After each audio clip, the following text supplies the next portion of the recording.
皆さん、こんにちは。すずかです。すずかのポッドキャストへようこそ。今日は日本の花火大会について話します。日本の花火大会はとっても綺麗でロマンチックですよね。でも実際は暑いし、人もたくさんいるし、結構大変です。今日は日本の花火大会の楽しいところや大変なところ、そして私の花火の思い出について話したいと思います。皆さんの国にも花火大会はありますか？日本では特に7月や8月に花火大会がたくさんあります。8月になると本当に毎日のように日本のどこかで花火が上がっている気がします。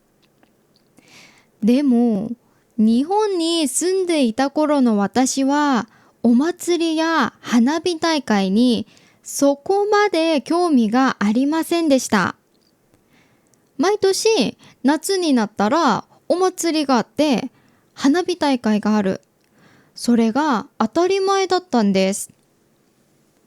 だから、今年も花火大会あるんだね。くらいの気持ちでした。わざわざ人が多いところに行くのも大変だし、暑いし、家でゆっくりしていたいなと思うことも多かったです。でも、韓国に住み始めて、今まで当たり前だったことが当たり前ではなくなりました。簡単に日本のお祭りや花火大会に行けなくなってから逆に日本のお祭りに行きたい、花火大会に行きたいという気持ちが前よりもずっと強くなりました。近くにあった時はあんまり興味なかったのに簡単に行けなくなったらすっごく行きたくなるんですよね。人は当たり前にある時にはその大切さに気づかないものなのかもしれません。最近私の浴衣デートへの憧れが大きくなったのも韓国に住んでいることが関係していると思います。今日はそんな私が最近とっても行きたくなっている日本の花火大会について話していきます。ところで、どうして日本では夏に花火をするのでしょうか？昔は夏の暑さで病気になる人がたくさんいました。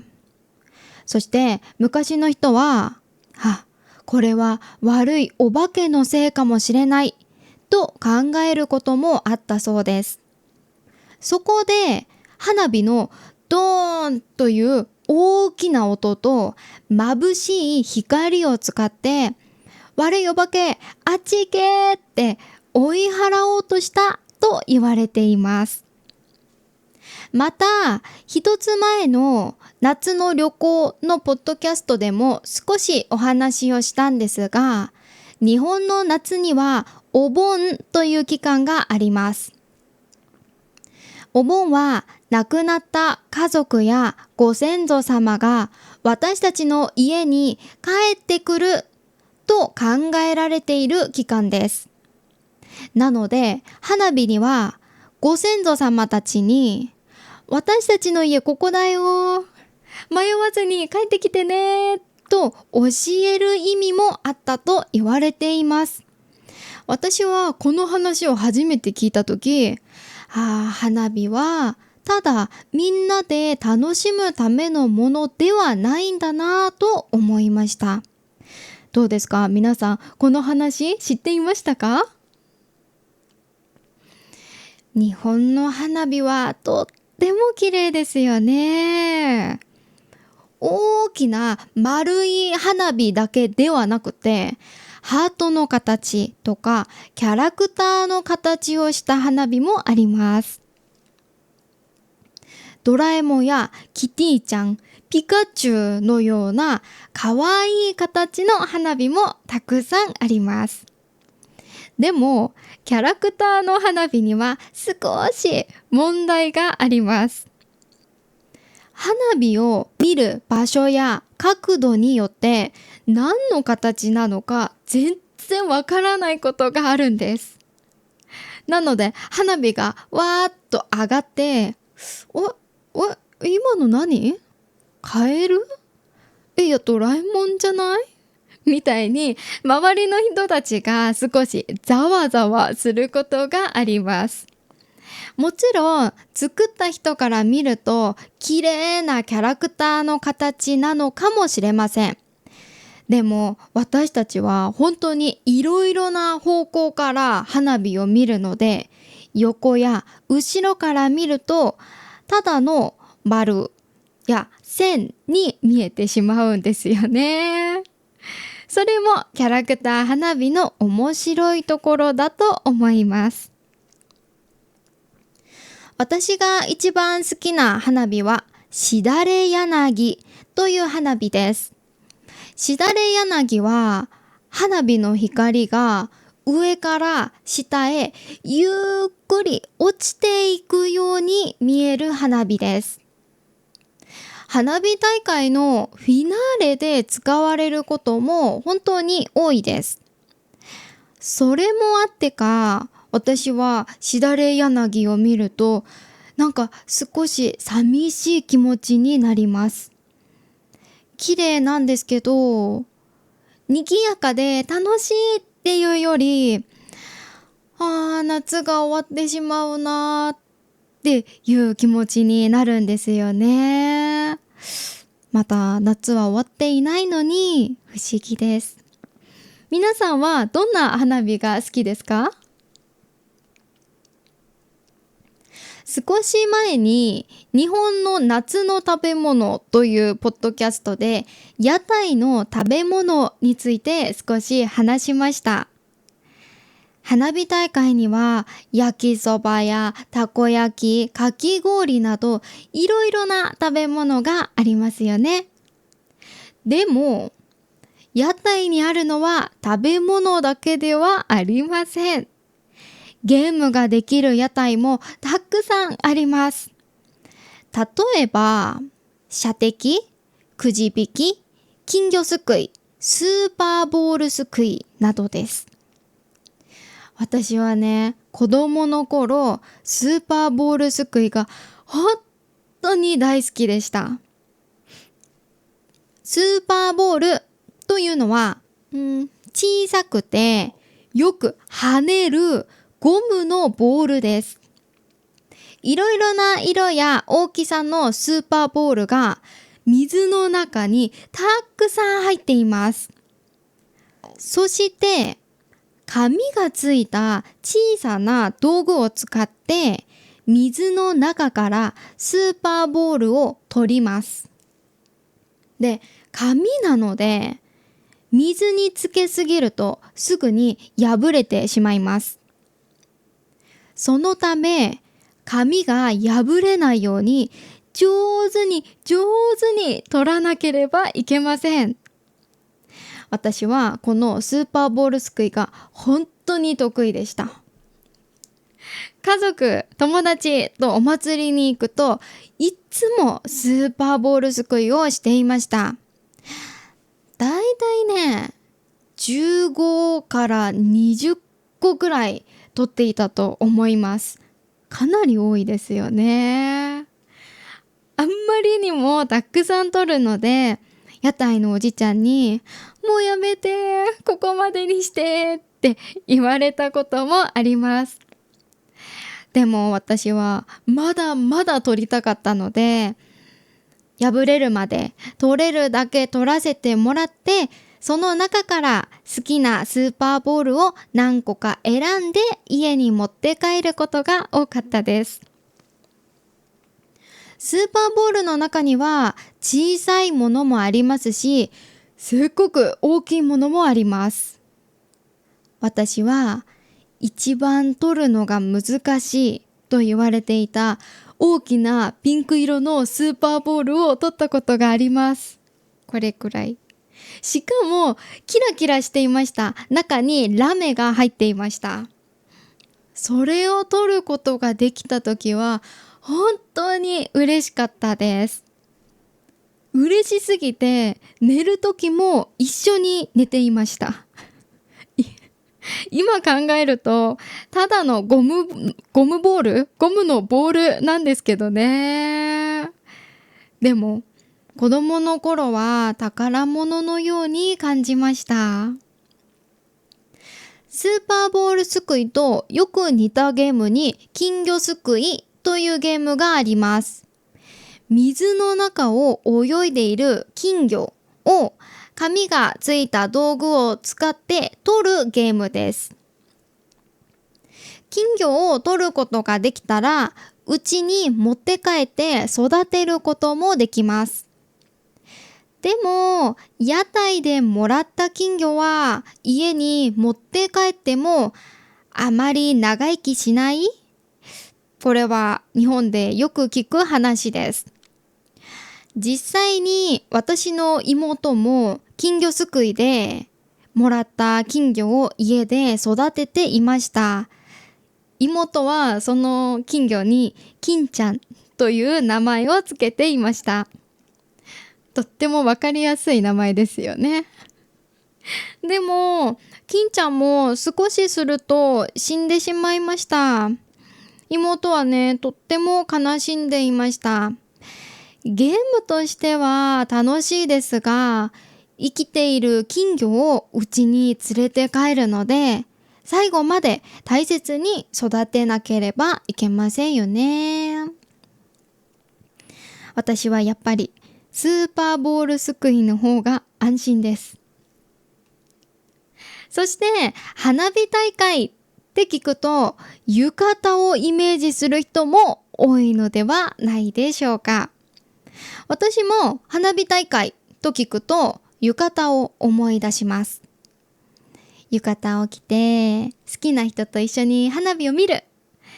浴衣デートってすっごく素敵ですよね。でも実は私はまだ浴衣デートをしたことがありません。浴衣デートは私の憧れです。子供の頃は毎年浴衣を着ていました。5歳くらいまでは浴衣を着てお祭りに行っていました。母が作ってくれた浴衣もありました。でも少しずつ大きくなると浴衣を着るのが恥ずかしくなってきました。どうしてでしょうね。浴衣は少し子供っぽいと思っていたのかもしれません。小学校4年生ぐらいの時、浴衣を着る瞬間がありましたが、どうしても浴衣を着たくありませんでした。そのため、ジンベエという服を着た記憶があります。ジンベエも日本の夏によく着る服です。浴衣よりも動きやすくて、上の服と下のズボンに分かれています。男の子が着ていることが多いです。私はちょっと浴衣が恥ずかしかったのでジンベエを選びました。そして中学生の頃は浴衣着ている人はちょっとダサいくらいに思っていた気がします。今考えると本当に失礼ですよね。浴衣を着ている人はとっても綺麗です。でも当時の私は全く着たいと思いませんでした。今の夫と付き合ってまだあんまり時間が経っていない頃、一度隅田川の花火大会へ行きました。隅田川花火大会は東京で行われるとっても大きな花火大会です。その時も私は浴衣を着ませんでした。まだ浴衣デートに憧れていなかったんですね。もちろん花火は綺麗でした。でも正直に言うと、花火の綺麗さよりも別のことの方が印象に残っています。私は花火を見ながら、私が人生で彼氏と花火大会に来る日が本当に来るんだと思っていました。ドラマやアニメで見ていたようなことを自分がしている、それが少し不思議でした。私今彼氏と花火大会にいるんだって自分の中で何度も考えていた気がします。そしてもう一つ印象に残っているのが人の多さです。本当に人でした。花火よりも人の多さに圧倒された記憶の方が強いかもしれません。前に進むのも大変でした。自分で歩いているというより、周りの人と一緒に少しずつ動いている感じでした。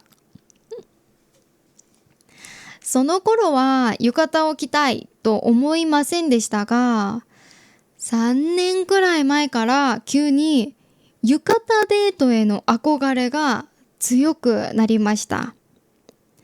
日本に住んでいた頃は、いつでも行けると思っていたからか、あんまり興味がなかったんですよね。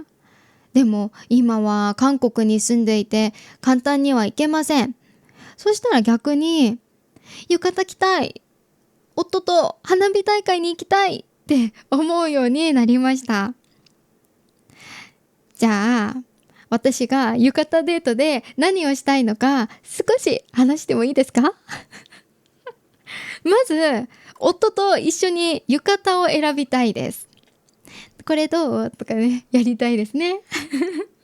そして夫の浴衣姿も気になります。とっても見てみたいです。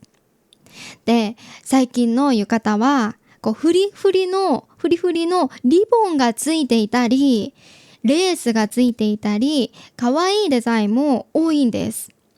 もちろんそれも可愛いです。でも私は逆に少し昔のようなレトロな浴衣が着たいです。これが日本の浴衣ですみたいなザ浴衣という感じの浴衣がいいです。色は何色がいいでしょうね。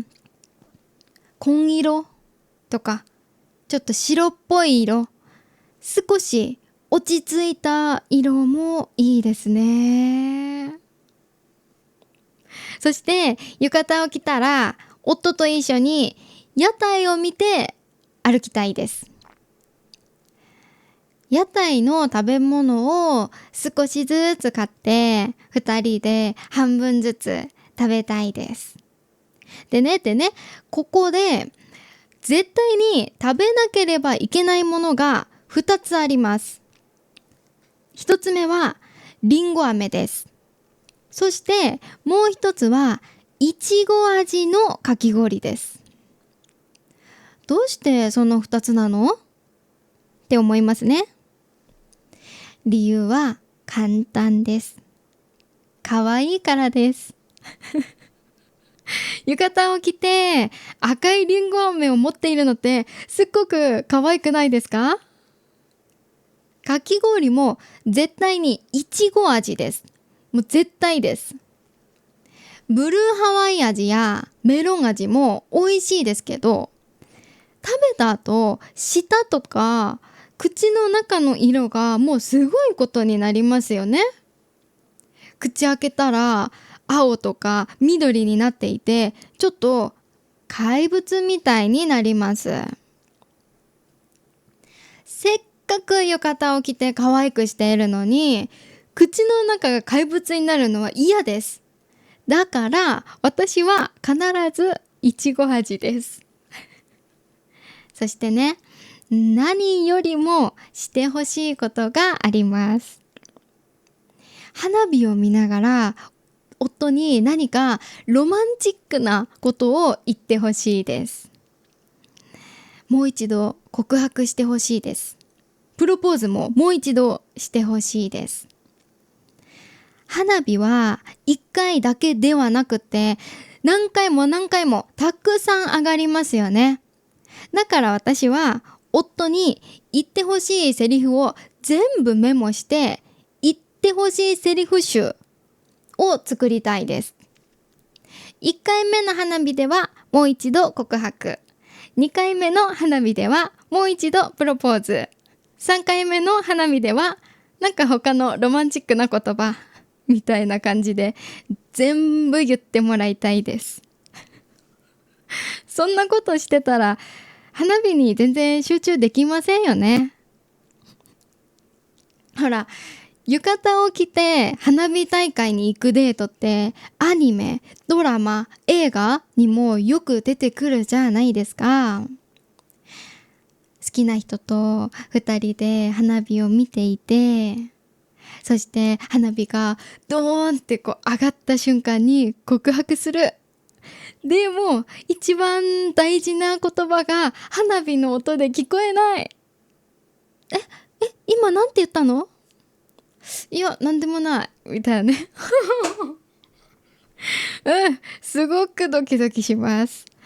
私も一度やってほしいです。聞こえていてももう一度聞きたいので、聞こえなかった。何？もう一回言って。と言って聞こえなかったふりをするかもしれません。そして最後は下駄で足が痛くなってもう歩けないと言いたいです。下駄っていうのが浴衣着るときによく履く日本の昔からある履物です。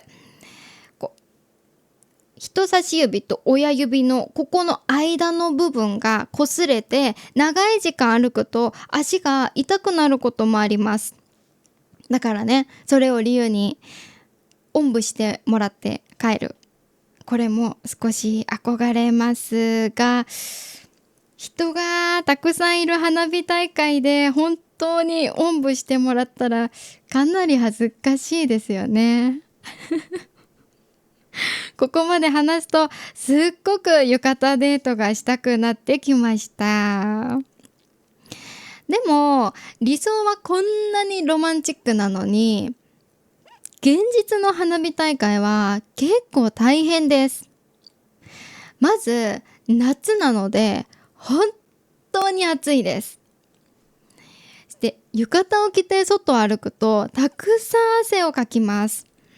髪もきれいにしてメイクもしてって可愛い状況でデートを始めても、その状態を最初から最後までずっと守るのはとっても難しいです。暑い、汗が出る、もう人も多い、浴衣は簡単に脱ぐこともできない。可愛い状態を守るのがね、ハードモードすぎますね。そして下駄で長い時間歩くと足も痛くなります。花火大会へ行くと駅から会場まで長い距離を歩くこともあります。花火を見ているときは楽しくても、帰る頃にはね、もう歩けないってなるかもしれません。そして花火大会で一番大変なのは帰り道です。花火が終わるとそこにいた人たちが全員同じ時間に帰ろうとします。駅にはものすごい数の人が集まります。電車も満員です。前に進むことも難しいですし、車で行っても道が混んでいてなかなか帰れません。歩いて帰ろうって思っても人が多すぎて思うように歩けませんので、花火大会の帰り道は本当に地獄です。でも好きな人と一緒なら帰るのに時間がかかっても幸せなのでしょうか。満員電車でも前に進めなくても好きな人と一緒にいられる時間が長くなったと考えれば悪くないのかもしれません。やっぱり私は浴衣デートがしたいです。ところで皆さんは花火を見るとき、写真や動画を撮る派ですか？それともしっかり自分の目で見る派ですか？私は自分の目で見る派です。もちろん最初に1枚くらい写真を撮ることはありますが、ずっとスマートフォンで動画を撮ることはあまりありません。花火を一生懸命撮っても後から動画を見ると実際に見た時の迫力が全然伝わりません。音も違いますし、大きさも違います。実際の花火は空いっぱいに花火が広がりますね。体にもドーンという音が伝わってきます。でもスマートフォンの小さな画面で見ると普通の小さな光に見えてしまいます。そして正直言うと花火の動画を撮っても後からほとんど見ません。花火の動画を撮って SNS に上げる人は本当に多いですよね。なので私は自分で花火大会に行った時は自分の目でしっかり見ます。そしてまた見たくなったら誰かが SNS に上げてくれた動画を見ます。ちょっとずるいですかね。でもせっかく花火大会へ行ったならその時にしか感じられない大きさや音を自分の目と耳で楽しみたいです。なので私は花火は自分の目で見て記憶に残したいです。ここまでは大きな花火大会について話しました。でも日本では大きな花火大会に行かなくても花火を楽しむことができます。それが手持ち花火です。手持ち花火は手に持って楽しむ小さな花火です。日本では夏になるとコンビニやスーパーで花火のセットが売られています。学生でも簡単に買うことができます。私も中学生や高校生の頃、友達と一緒に手持ち花火をすることがありました。家の前で家族と花火をすることもありました。手持ち花火をするときには必ず水の入ったバケツを準備します。花火が終わったら使った花火を水の中に入れます。火が残っていると火事になるかもしれないからです。安全のために水は絶対に必要です。でも最近は花火をしてはいけない公園も多いです。6年くらい前に外で花火をしようと思ったことがありましたが、花火ができる公園が本当に見つかりませんでした。公園を見つけても花火禁止と書いてあります。また別の公園に行ってもそこもダメ。花火をする前に歩き疲れてしまいましたし、もう今日はやめようかなと思いましたが、結局花火ができる場所を見つけて無事に花火をすることができました。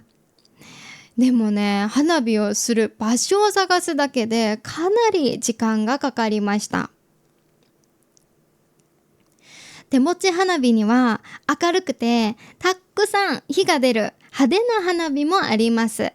もちろんそれも楽しいです。でも私は線香花火も好きです。線香花火はとっても小さくて静かな花火です。火をつけると小さな光がパチパチパチっと出ます。そして小さな火の玉ができます。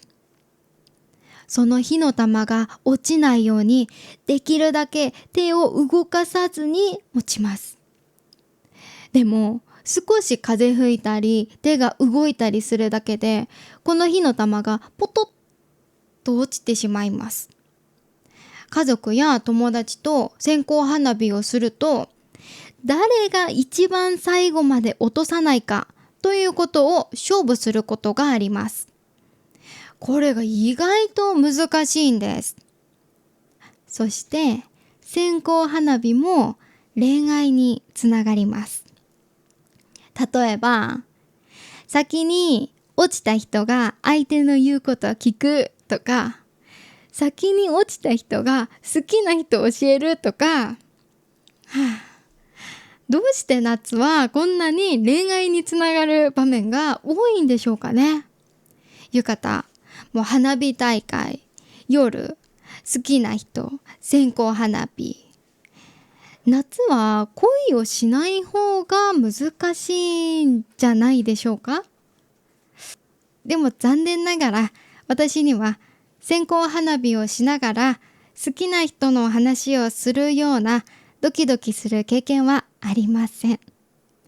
ですが線香花火について今でもよく覚えている思い出があります。私がまだ子供だった頃の話です。夏のとっても暑い夜、私はなかなか眠ることができませんでした。暑くてずっと起きていました。そしたらお母さんが、おいで、線香花火しよう。と言って、私はお母さんと私と2人だけで線香花火をしました。場所は外ではありません。家の台所です。今考えると少し危ないですよね。皆さんは絶対に家の中で花火しないでくださいね。その日の台所はもう夜で電気消していたので真っ暗でした。窓から少しだけ月の光が入っていました。とっても静かな夜で小さく時計の針の音がカチカチカチと聞こえて、それ以外に聞こえるのは線香花火がパチパチっと燃える音だけでした。いつも花火をするときは家族みんなで賑やかに楽しんでいました。でもその日は母と私の2人だけでした。真っ暗な台所で2人で静かに線香花火を見ました。いつもとは違ってとても新鮮で少し変な気持ちでした。家の台所で花火をするなんて少し悪いことをしているような気もしましたし、なぜか少しドキドキしました。して私は兄弟がいるので普段お母さんと2人だけになる時間があまり多くありませんでした。なのでその日の夜は母を独り占めできたような気がして嬉しかったのかなと思います。もちろんその時の私はね、そんなことまで考えていなかったと思いますが、今思い出すときっと嬉しかったのかなと思います。大きな花火大会もとっても綺麗です。大きな音して空いっぱいに光が広がって。でも私が今でもよく思い出すのは真っ暗な台所でお母さんと2人で見た小さな線香花火。今でも夏になるとその日のことを思い出します。なんだか線香花火がしたくなってきました。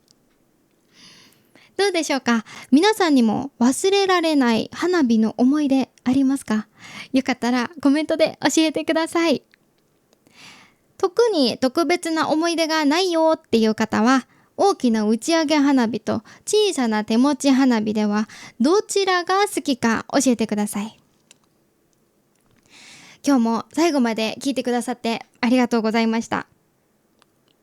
皆さんに最後に一つだけお知らせがあります。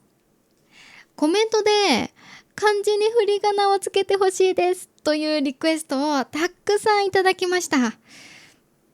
私も動画の字幕に振り仮名をつけようと挑戦してみたのですが、今の私の編集技術ではすべての漢字に振り仮名をつけるのがどうしても難しかったです。そこで皆さんがもっと勉強しやすいように、今回のポッドキャストの学習用スクリプトを作りました。この教材にはまず振り仮名付きのポッドキャストスクリプトが入っています。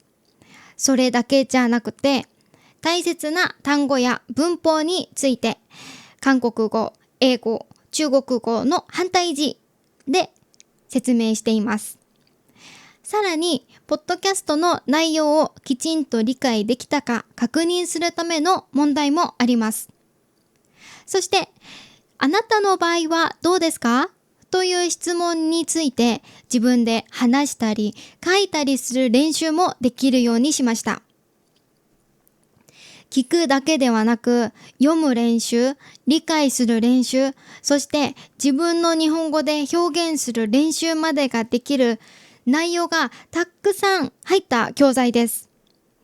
こちらは有料の教材ですが、気になる方は概要欄、コメント欄にあるリンクからチェックしてみてくださいね。皆さんの日本語の勉強に役立つものを作れるように、私もこれからどんどん成長していきたいと思っています。こんな教材が欲しい、ここもっとわかりやすくしてほしい、などリクエストやフィードバックもぜひコメントで教えてください。今日のポッドキャストが良かったなと思ったら、ぜひチャンネル登録といいねをお願いします。そしてベルマークを押して通知もオンにしてください。続けてもう一本聞きたい方は画面に出ているポッドキャストもぜひ聞いてみてください。それでは今日はここまでです。また次のポッドキャストでお会いしましょう。またねー。